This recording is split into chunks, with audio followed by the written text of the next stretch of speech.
Hello, and thank you for tuning in for a moment in the Word. I just want to encourage you to glorify God. And in this day and time, it is so easy to fall into temptation with the flattering words of men. And when you've gotten a promotion, when you graduated from college, or when you've achieved a certain goal, or just being able to provide for your family and friends.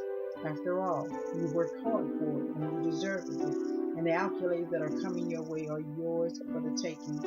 But remember, Matthew 26 and 41 says, keep watching and pray that you fall not into temptation. Remember, the spirit is willing, but the flesh is what? Weak. And there is only one who truly deserves all the praise and glory we have to give. In 2 Samuel 20 and 24, David said, I will call on the Lord who is worthy to be praised. So God is worthy of all the glory and he is worthy of all the praise through Christ Jesus. Now, I'm not saying there's anything wrong with giving or receiving confidence, but when we put our confidence in the things that we have achieved or accomplished on our own, then we lose sight of the one who really supplies our needs. And Philippians 4 and 19 says, for my God shall supply all your needs according to his riches and glory by Christ Jesus.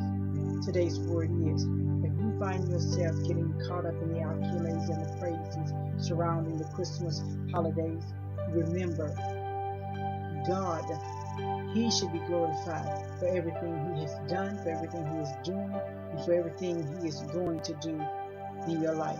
Because every joyful moment that we are blessed to have in life is because of God.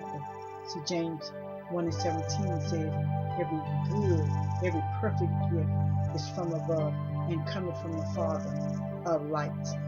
So during this holiday season, never forget to give God the praise, because he is faithful in his generosity and he deserves all of our worship and praise. And we have a very Merry Christmas and a Happy